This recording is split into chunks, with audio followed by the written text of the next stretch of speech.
de cátedra, mas esse protesto ele fez ainda no conjunto de fazermos o estatuto nas reuniões preparatórias. Ele marcou presença, mas, por um motivo ou outro, o voto dele foi vencido, o meu também. E olha que eu que idealizei a academia. Foi dado por mim, ele sabe disso. Mas eu busquei apoio de Eliane, de Sérgio Matos, de meu irmão Rosendo, e nós oferecemos saúde esse presente, que hoje é uma academia de renome e tal. Mas essa falha ainda está. Mas, doutor Germano Machado realizou o seu sonho. Sou doutor. Pois é, realizou o seu sonho, professor doutor Germano Machado, realizou o seu sonho aqui na ACB, porque aqui o patrono dele é Rui Barbosa. E aqui as pessoas escolhem o seu patrono. Aqui as pessoas escolhem, não vou impor, não, ninguém vai impor aqui. Você tem um parente seu que é educador, você vai escolher o que você quer, também doutor Guanais, e vai colocar. Assim, doutor Germano Machado, uma salva de palmas.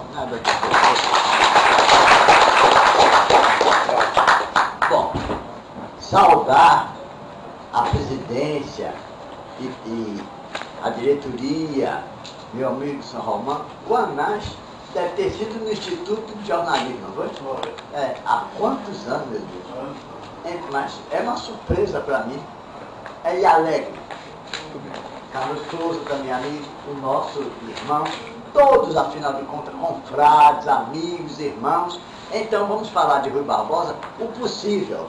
Prometo a Benjamin, se não, que é o rei, né?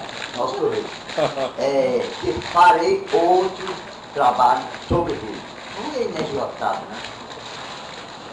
A permanência de Rui é um fato.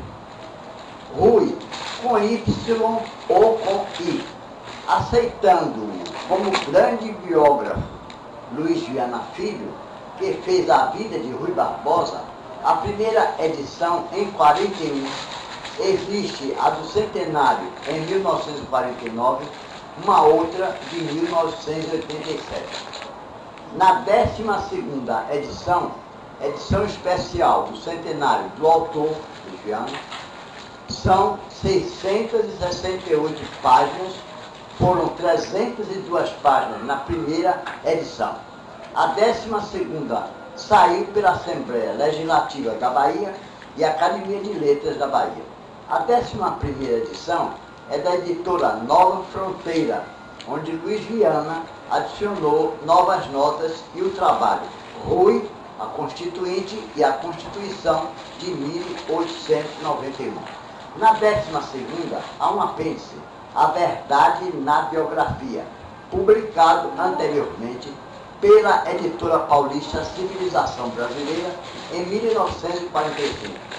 A bibliografia do autor, na 12ª edição, foi organizada pelo bibliófilo Renato Berbet de Castro. A capa é o retrato de Rui Barbosa pelo artista gráfico Gentil, de saudosa memória, o mesmo que, em 1997, ilustraria a 2ª edição de Rui, o Parlamentar. O prefácio é do jurista e gaúcho de alto valor, Paulo Brossard.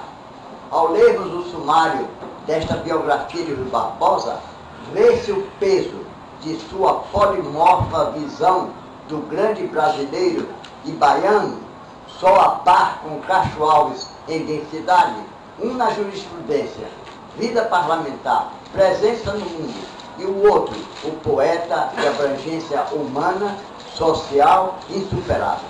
Luiz Viana trata das origens dos Barbosas, o sofrimento que conduz ao prazer, a formiga entre as cigarras, ensaios, escravo dos credores, Maria Augusta, a esposa, o Papa e o Concílio, onde o prefácio de Rui é maior do que o próprio livro. Duas Câmaras, a Reforma, o seu próprio retrato, Escravidão e Liberdade, Derrotas, a Grande Experiência, a Encruzilhada, o Imperador, Ouro e Papel, Fausto e Mefistófeles, a luta contra a violência, Exílio, a sombra de um homem e as máscaras. O prefácio de Paulo Brossard termina de maneira que tantos e tantos deveriam ler. Diz ele, 2/3 do século se passaram desde o lançamento do livro de Luiz Viana Filho, e ele continua sendo a mais completa biografia de Rui. Para homenagear o autor, ao ensejo do centenário do seu nascimento, a Academia de Letras da Bahia e a Assembleia Legislativa da Bahia tiveram a ideia de patrocinar a 12ª edição da obra. É um belo gesto de elegância e justiça, sinal de que a Bahia continua sendo a Bahia. Entretanto, em 2007, a civilização brasileira, Rio de Janeiro, publica A Raiz das Coisas. Os juristas, os advogados que estiverem aqui, anotem, por favor, é um livro importante. A Raiz das Coisas, Rui Barbosa, O Brasil no Mundo, 349 páginas. Seu autor é Carlos Henrique Cardim, diplomata de carreira, embaixador, docente do Instituto Rio Barbosa, do Instituto Rio Branco e da Universidade Nacional de Brasília. Serviu nas embaixadas do Brasil em Buenos Aires, Santiago, Washington e Assunção. Diretor do Instituto Rio Branco, entre outros títulos. Cardim escreve com todas as letras uma afirmativa dura e dolorosa para os que idealistas miram o que é realismo. Ele diz, Rui Barbosa colheu sua única e grande vitória na política internacional. O notável homem público do Brasil, candidato 2 vezes à presidência e primeiro-ministro da Fazenda da República, apesar do empenho e da inteligência polimorfa com que defendeu a causa dos direitos individuais, somente obteve pleno reconhecimento no plano interno, postumamente. Delegado do Brasil, a segunda Conferência de Paz de Haia, em 1907, Rui destacou-se pela defesa do princípio da igualdade entre as nações.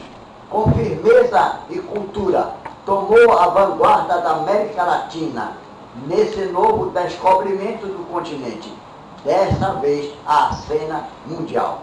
Este livro trata principalmente desse momento de vida de Rui Barbosa, que marcou a entrada do Brasil na política internacional. E ainda apresenta o ideário de Rui, o grande ideólogo da classe média, segundo Santiago Dantas, tão esquecido e tão extraordinário. O quadro político do início da República, a luta do estadista baiano em outras questões externas, como o papel na Primeira Guerra Mundial e o caso Dreyfus, a sua atualidade na democratização das relações internacionais.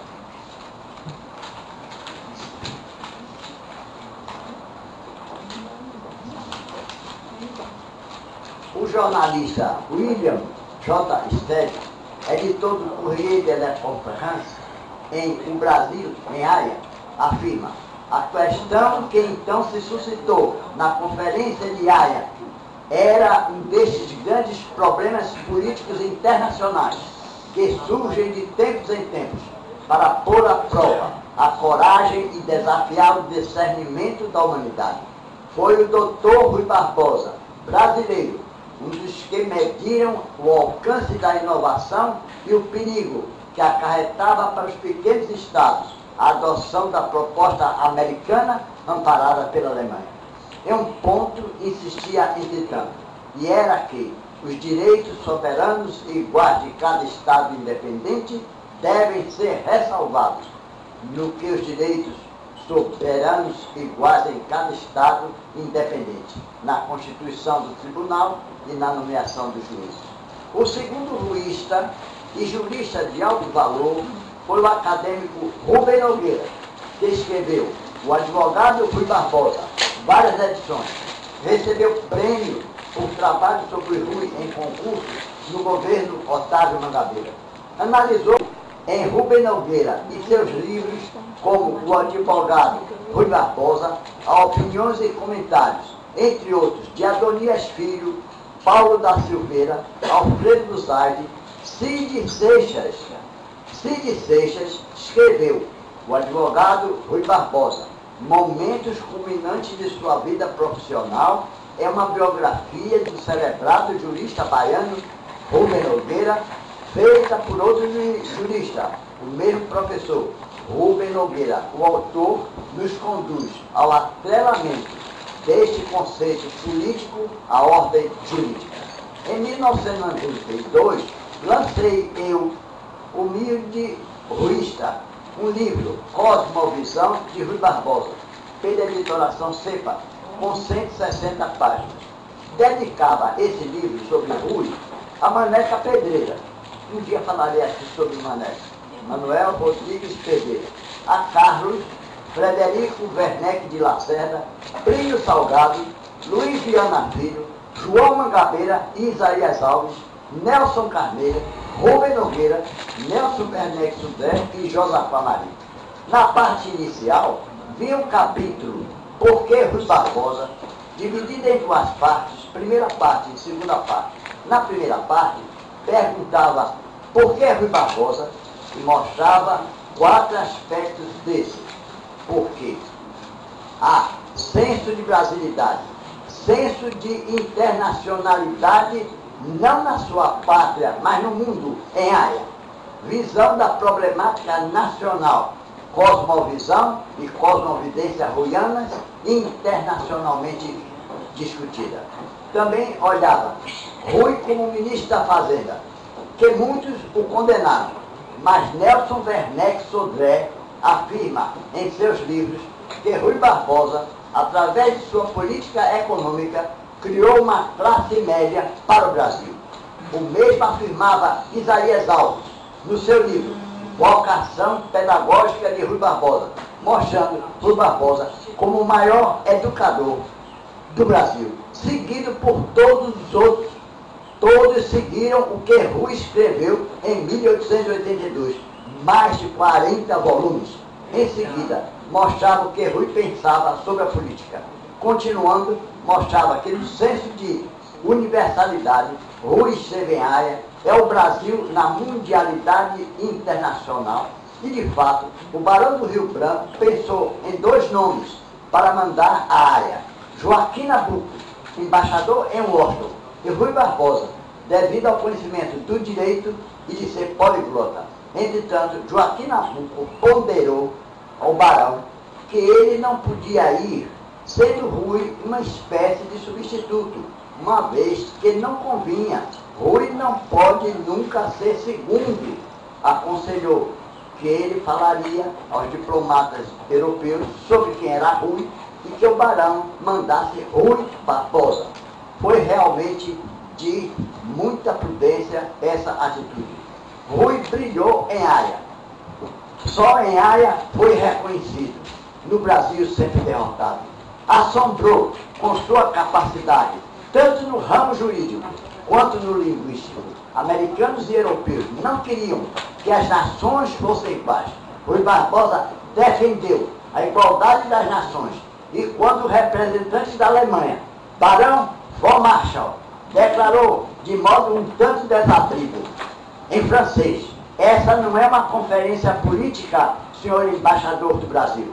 Imediatamente Rui Barbosa, durante mais de 1 hora, em francês, mostrou que aquela conferência era pura e unicamente política, que não se concebe diplomacia sem política, e que aquele ato de não acatar o que ele propusera da igualdade das nações era puramente imperialismo.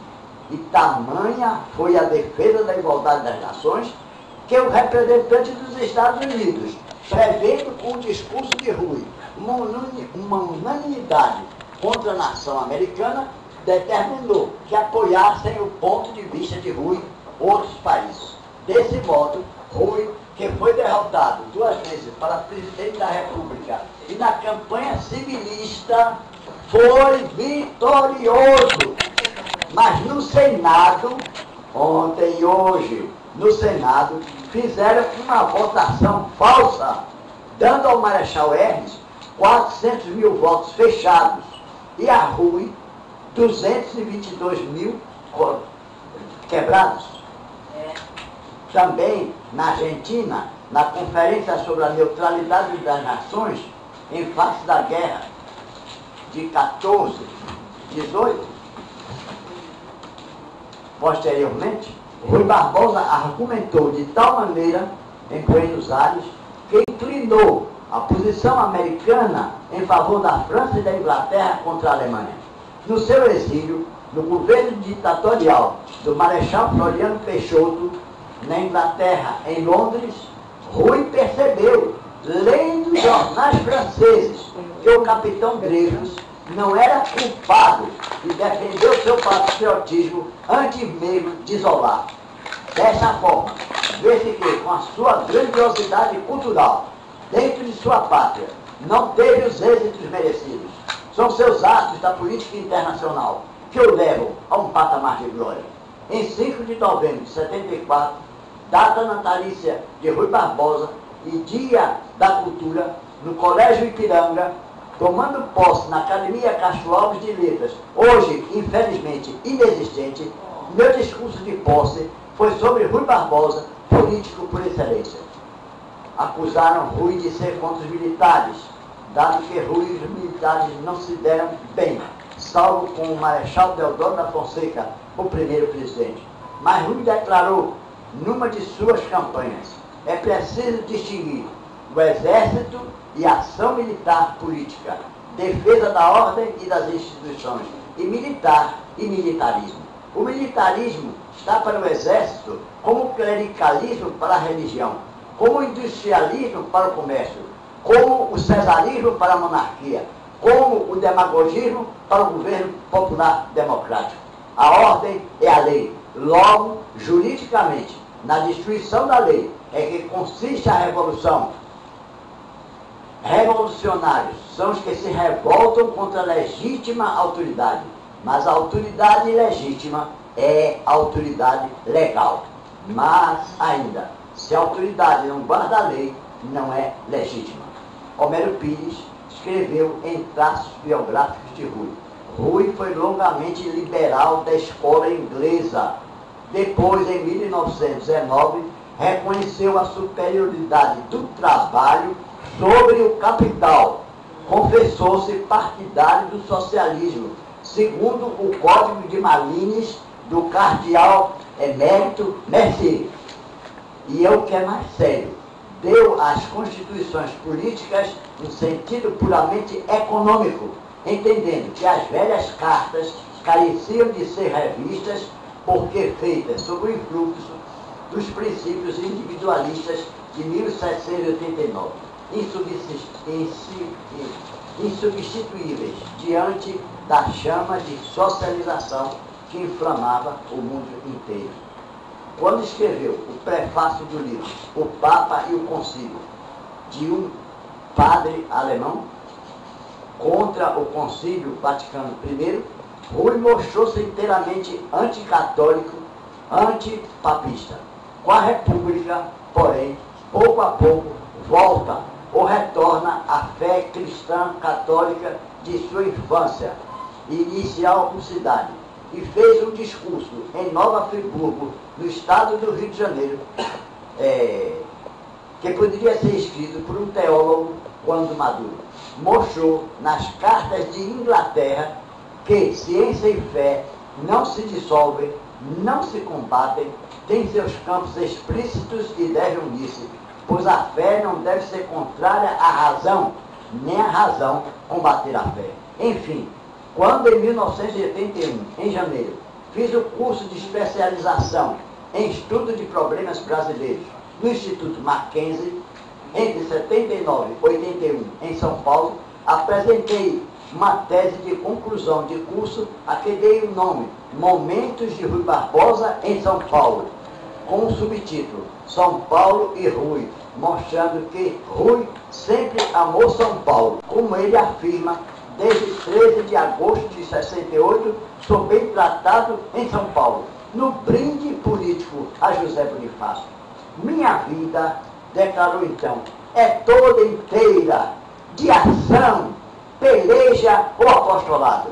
E é verdade, pois termina ainda em São Paulo, com a famosíssima, sábia e bela Oração aos Moços, na Faculdade de Direito do Largo de São Francisco, em 29 de março de 1921. Essa oração aos moços, ele não pronunciou pessoalmente em vista do seu estado precário de saúde, lido pelo Dr. Reinaldo Porchat e publicada em primeira mão pelo Estado de São Paulo em 31 de março de 1921, onde Rui Barbosa homenageia a cultura brasileira através das letras jurídicas, da generosidade da juventude paulista da época, de um J. Soares de Mello, um Gontijo de Carvalho, um Cristiano Altenfelder e outros. Assim, São Paulo e Rio estão unidos à justa, com perfeição, em amor sincero e permanente. Na campanha civilista, embora preterido vergonhosamente no Senado, é a São Paulo que deve a vitória. E não foi em São Paulo, e sim no Rio, que o Senado diminuiu vergonhosamente a votação, está terminando, a votação vitoriosa de Rui na campanha civilista, tendo como companheiro de chapa o paulista governador Albuquerque Lins. O estado que nele mais vota é São Paulo, seguido pela Bahia e Minas Gerais. Em célebre conferência, Rui Barbosa fala sobre o que ele chama caráter paulista.